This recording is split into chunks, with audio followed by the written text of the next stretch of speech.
Hello friends, very good morning to everybody. I am Namita, your friend. Friends, in previous classes we studied about the process of communication. Today we will read about the sixth question, barriers to classroom communication. So what are the barriers are there? So what do you mean by barrier? Barrier means it refers to something that hinders the transmission of information from one place to another or from one person to another, who will give obstruct or hinders in the transmission process. That is called barrier. So what are the barriers?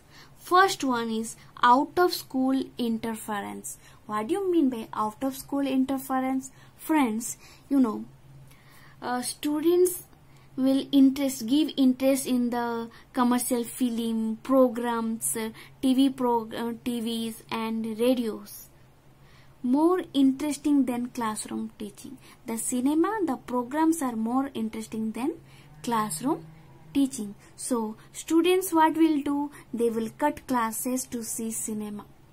They will read story books, novels instead of reading the textbook. Okay, this is called out of school interference. Students give interest in cinema, TV programs or radios, and they will read storybook and novels instead of reading textbook. This is called out of school interference. The next barrier is excessive verbalism. Friends, in classroom the teacher continuously speaking. The teacher continuously give explanations. The teacher explains a lot orally. So the students will get bored. Okay, they will lose their attention. After that, what will they do? They avoid. So for avoid this excessive verbalism, the teacher should use charts, diagrams, and videos to keep attention of the child. Okay, now referent confusion. What do you mean by referent confusion? Friends, if the teacher will say something like, for example, our country is in a great mess, the teacher will use this sentence. So some students will think about mess means hostel. Mess means they will think about mess means hostel.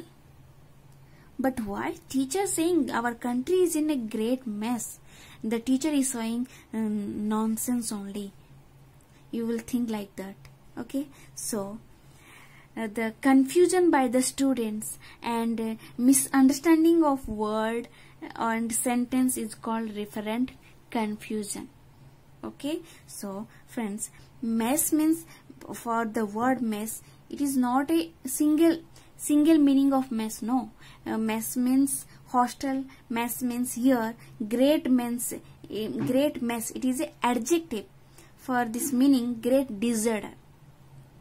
Okay, but the student will think differently. They will misunderstand of the word.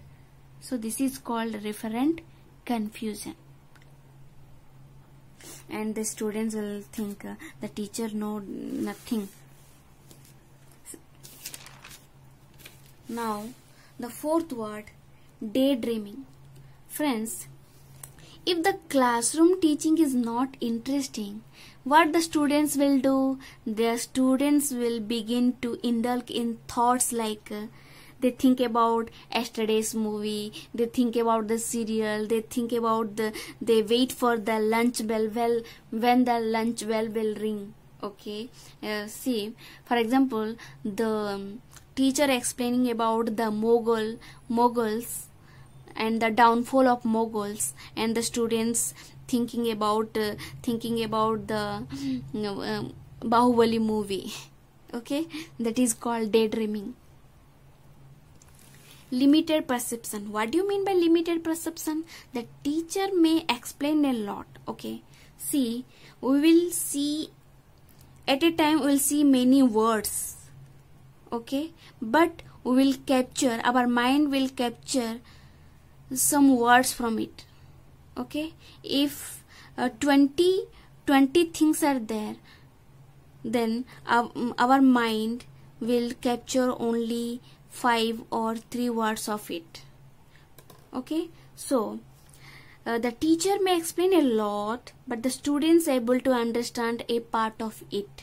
It is called limited perception. So what is the remedy for limited perception? So we can use audio, listening and viewing techniques. So you will use videos. By watching videos or listening, they can capture more words. Okay, now the last one is physical discomfort. What do you mean by physical discomfort? See, you are feeling hungry, then what? The student will not give attention to the teacher. If the classroom environment is not good, so they will lose their concentration to studies. If lack of fresh air, you are feeling hot, you are feeling cold, that time also you will lose your attention.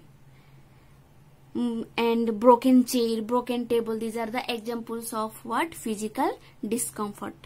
So in these, what will happen? Attention will distract in that situation. Okay friends, so these are the barriers to classroom.